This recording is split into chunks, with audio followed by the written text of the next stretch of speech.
Let's bike पैसा। नमस्कार दोस्तों, लेट्स बाइक पैसा में मैं मनीष आपका स्वागत करता हूं आज के हमारे इस नए वीडियो में।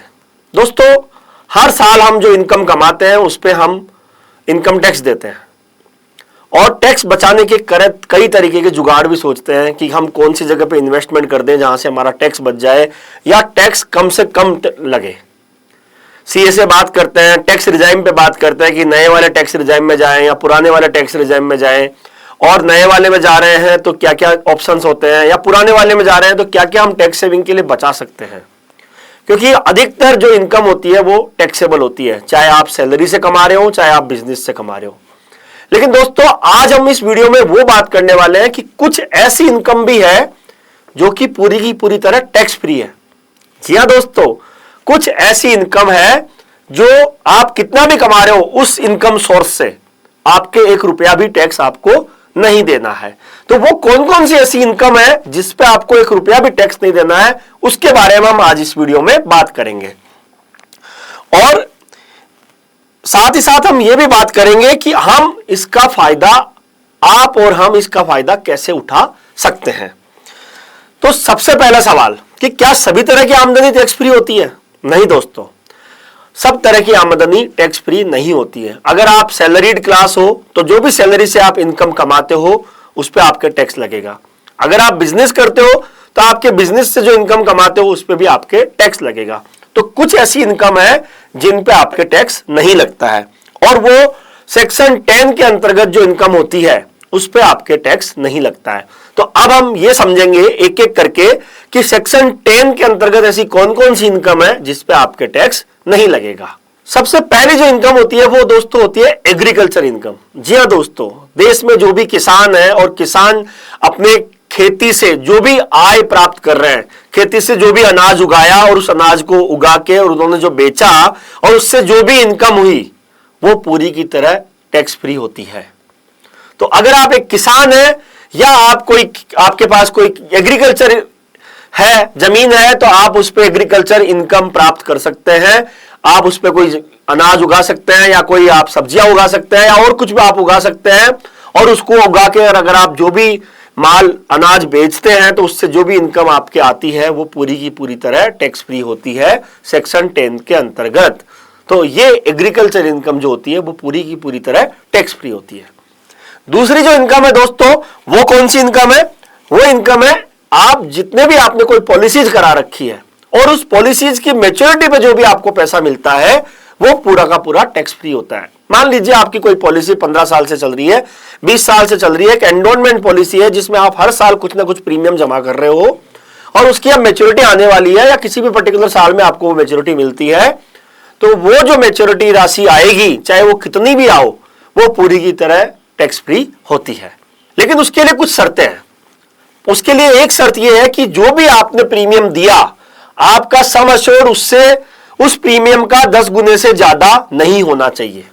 एक एग्जांपल के साथ समझाता हूं कि मान लीजिए आप साल का 50,000 रुपए प्रीमियम दे रहे हो, तो जो उस पॉलिसी का सम एश्योर्ड है वो आपका 5 लाख, 50,000 का 10 गुना हो गया 5 लाख, उससे ज्यादा नहीं होना चाहिए।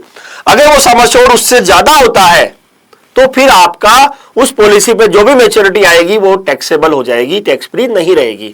और दूसरी पॉलिसी ये है, दूसरा जो नियम है ये है कि वो पॉलिसी आपकी 1 अप्रैल 2012 से पहले की ली हुई होनी चाहिए, तभी आपको उसकी जो इनकम होगी उस पे वो टैक्स फ्री मैच्योरिटी आएगी।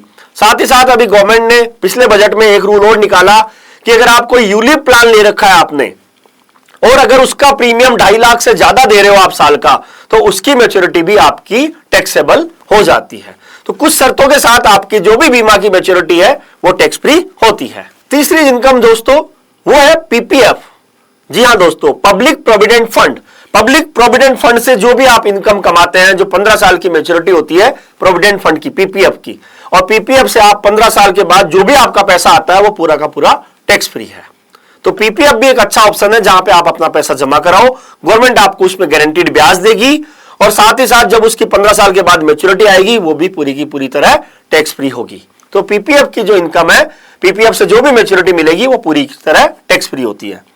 चौथी जो इनकम है वो है स्कॉलरशिप मिलती है अगर आपको कोई, या आपको कोई सरकारी पुरस्कार मिलता है, वो भी टैक्स फ्री है। मान लीजिए आपने कुछ अच्छा कार्य किया जिससे आपको सरकारी पुरस्कार मिला, जिसमें आपको कुछ नगद इनाम मिला या सरकार की तरफ से चेक से पैसा मिला, तो वो पूरी तरह टैक्स फ्री होता है, उस पर भी आपको 1 रुपया भी टैक्स नहीं देना है।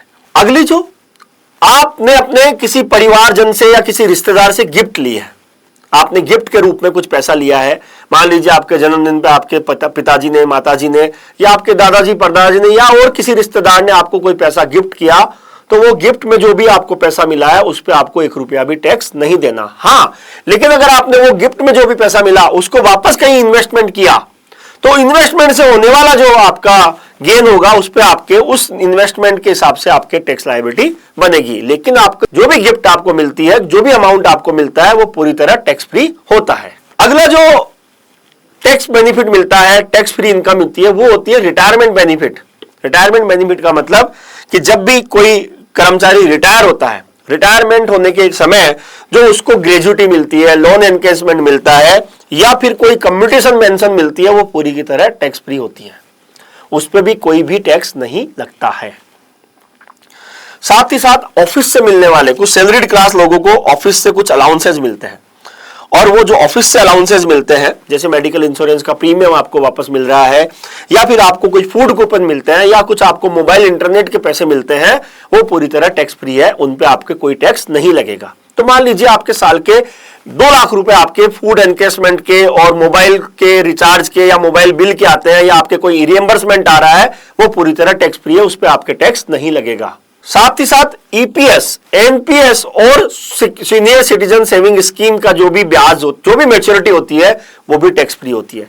सीनियर सिटीजन सेविंग स्कीम में जो क्वार्टरली ब्याज मिलता है वो टैक्सेबल है, लेकिन उसकी जो मैच्योरिटी होती है वो टैक्स फ्री होती है, तो वो भी आपका पैसा टैक्स फ्री होता है। एक और इनकम, अगर आपने वीआरएस लिया है, तो वीआरएस लेने पे जो भी आपकी इनकम होगी उसमें से 5 लाख रुपए तक आपका टैक्स फ्री होगा। तो मान लीजिए आपने वीआरएस लिया और वीआरएस लेने से आपको एक मुश्त पैसा मिला, और एक मुश्त पैसा मिला तो उसमें अधिकतम 5 लाख रुपए की राशि पे आपके टैक्स नहीं लगेगा, उसके ऊपर की जो भी राशि है उस पे आपको टैक्स देना पड़ेगा। तो दोस्तों, ये जो आपको हमने ये जो इनकम बताई, ये सारी इनकम जो है, इन पे आपके कोई टैक्स लायबिलिटी नहीं होती है।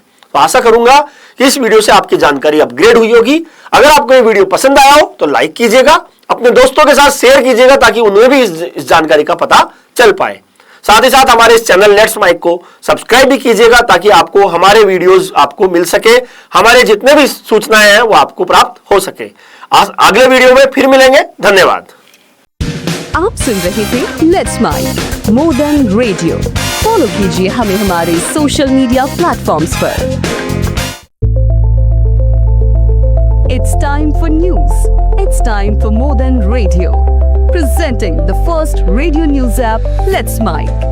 Let's Mic, a news-based app on your phone where you get to watch and listen news, talk shows, interviews, radio show podcasts. On Let's Mic, you get all relevant information of TV, print, radio, podcast, and digital. Let's Mic talks about every segment of life.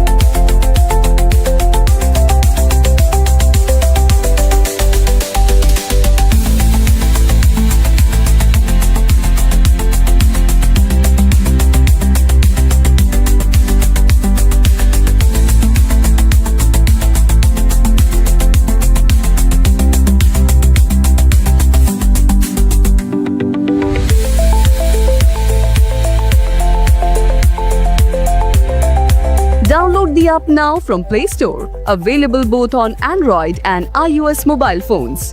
Follow us on YouTube, Instagram, Twitter, LinkedIn, Facebook, Telegram, WhatsApp, Snapchat. Let's talk, let's connect, and let's mic.